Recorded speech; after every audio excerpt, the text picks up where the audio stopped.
So it's an early morning start and I'm heading down south, and today I will show you the difference between reality and delusion when buying golf clubs, and the acceptance of real performance versus fantasy.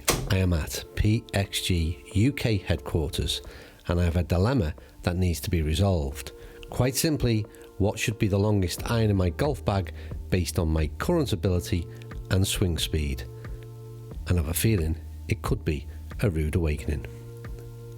Right, we're going to start this process off by, I've brought my existing irons, which is the 0317T. I've got a 7, 6, 5 and 4 iron. My concern is, like I've said in the intro, that I'm just starting to slow a little bit in terms of club head speed, and I've always got that concern in that longer end of the bag, particularly the 5 and 4 iron. What am I doing nowadays in terms of the numbers being created? Is it optimal for my club head speed, and are there better options for me to look at? And by better options, in my own head, I'm considering whether I need to swap out into hybrids at a shorter iron than perhaps I do so currently. So the first point of call is to collect some data with my existing irons. So I started things off with 7 iron. I hit the ball well, hit all the numbers I would hope for, 155 carry, good ball flight, good spin, good launch, good descent angle. Moved into the 6 iron, and to be honest with you, a similar success, averaging a 168 carry. Now with my 5 iron numbers, there was a quick realisation that we weren't seeing sufficient difference in carry distance when compared to the 6 iron, with a 175 yard average carry distance. So I jumped straight into the 4 iron, which is where the fun began, and consistency started to waver. Oh, that's ruined it. That's ruined the video. That's too good, that one. 183. Oh no, that's okay then. It felt better than that. I thought it did that longer. Interesting, this one, I think. 200. Yeah. Do you find your distances do jump around with? Yeah, I think that's yeah, I would. And I think that's the bit that interests me a lot, is like the consistency of strike versus alternatives. Because I've just hit a real kind of solid ball, probably as good as my swing will do. I won't probably get a better number than that all day. But then you see the difference between the other that we've hit, and it's 15 yards. Yeah, big difference, isn't it? Big difference. Yeah, it's a good point there.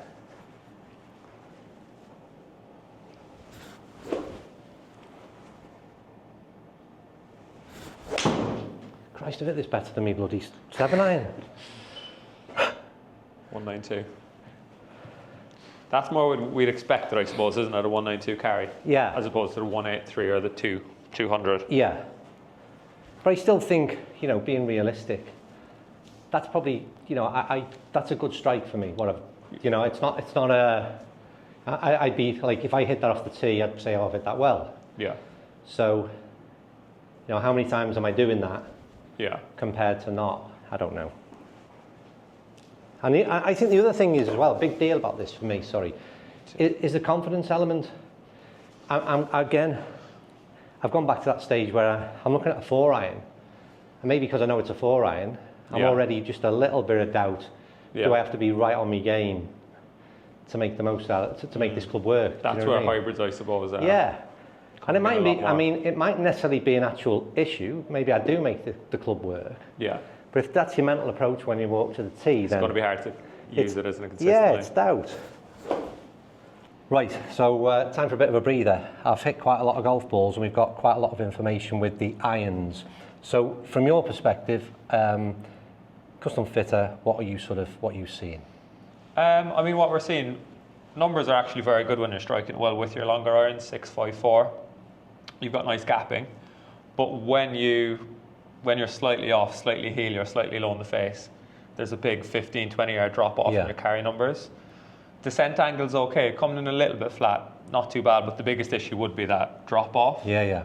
So the idea or the possibility. So I think we agreed 7 and 6 iron probably they're okay. Yeah, they're okay. We ain't shifting there.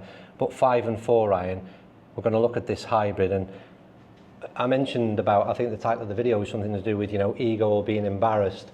You know, coming into a custom fit and wanting to, I think, embrace the kind of technology that a hybrid might offer is something we've got to start doing.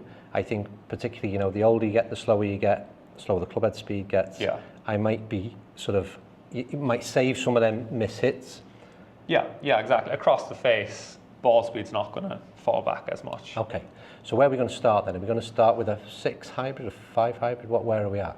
So we're looking at replacing the 5 iron, I would say. Maybe, yeah. So look at a 5 hybrid. Yep. Potentially a 6 hybrid, because a lot of the time you get a little bit more out of it than you So even though they might be sort of loft for loft, you find the hybrid ball speeds and all the other parameters perhaps a little bit further with hybrids? Yeah, it might leave too big a gap. So we might, for example, end up with a 6 hybrid in a 5 iron replacement. Right, so for the first time ever, I don't even think I've tried a 6 hybrid before, or I can't remember at least. Anyway, I've tried a 5, got one in the bag from time to time, but I'm going to try a 6 hybrid and see what we get on in terms of data, and is this a realistic replacement? So with that grouping again, like I said, left of target, which can be something that people who watch the channel see a lot of my misses go left. I've got that pull. Surely that's a swing issue rather than how much can you do to negate that realistically? Partially, but there are definitely ways you can go around that. Like with a hybrid, for example, if we were to go with a hybrid, you can sit the face slightly open by lofting it down. Okay. And that will effectively just start the ball close to the target line. Because I mean, your distances and your launch, you've got no problem with launch because you're fairly shallow into it, so you're presenting a lot of loft. So your descent angle is fine, and you've got plenty of control. But the miss hits, or when you're slightly off, there's like a 20-25 yard gap. Or if you're leaving that face open, it goes from 195 carry to 167. Yeah, it's a huge whereas difference. With a hybrid, definitely be able to tighten that up. That's what I certainly kind of feel might be the kind of the potential to do. So should we get swapped up into some hybrid alternatives? Sounds good. I should cut back. Too much? No, still left.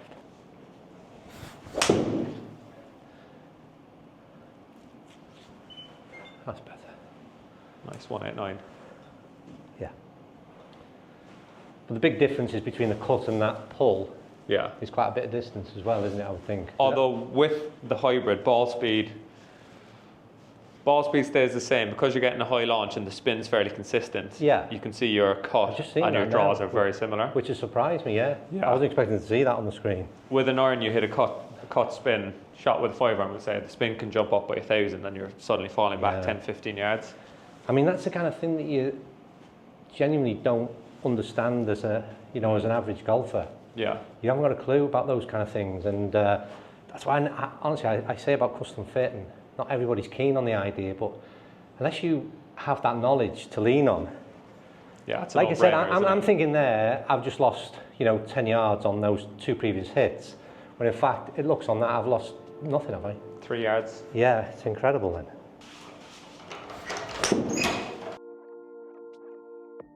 One notable thing when watching the footage back of me striking hybrid was how smooth the swing actually becomes.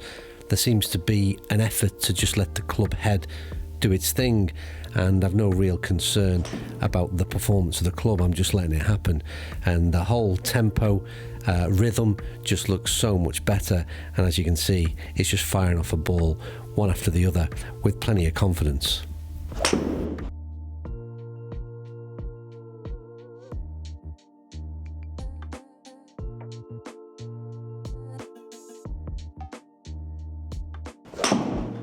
I definitely think this shaft is better.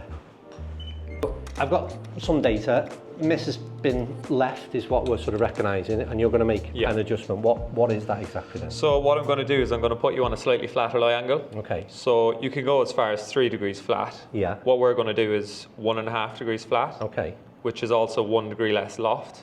Okay. Which will open the face a bit. So we're going to start the ball further right, less likely to see that shot that you're losing left. Yeah. And I think 1 degree lower loft will also get us bang on the carry number that we're looking for. Okay, interesting. Is there, I mean, looking at, again, the head and the weight options, which has always been a really sort of prominent feature of what PXG do, there's clearly, though, a lot more adjustment in a hybrid than the iron, isn't there? I know we can make tweaks to irons and lofts and lie angles, but then when you think of everything that's thrown in, there is a lot more. There's a lot you can change. You can high launch, low launch, move the weight forward, draw bias, fade bias. endless options really. Brilliant. All right, let's give this a go.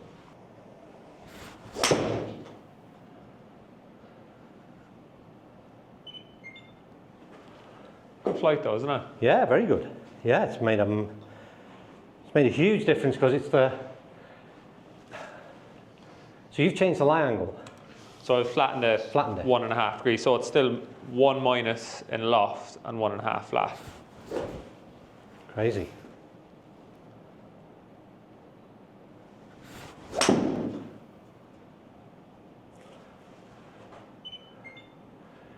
It's just almost. It's not took the left out of the equation. It goes clearly. If I tried hard enough, I could do that. Yeah. But it seems to really It's neutralised it, hasn't it? neutralise. That's a good word. Yeah, that's exactly what it seems to have done. What do you think of that? Spot on, I think. Yeah.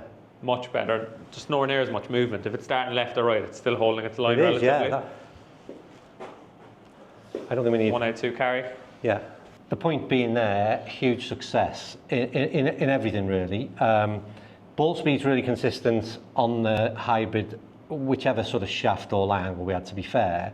But then in terms of being able to negate my left a little bit, this changing the lie angle seemed to have an impact. Did it impact on other things as well from your perspective? Or? Well, what we did was we made it 1.5 degrees flat by changing the hosel setting. And we were also 1 degree less loft, which got us a few more yards, but mainly I just that left shot completely eradicated it. There were a few that you started left, but instead of hooking, it just noticeable. kept its line. Yeah, absolutely. And I think for me, and again, I go back to that kind of confidence perspective, I think I might have said it on camera, was that the difference between having a sort of narrow 4-iron, not a lot of meat behind the ball, you start to lose a little bit of confidence, and with that thing, it just, you just think you're going to get ball speed when you get half a club on it.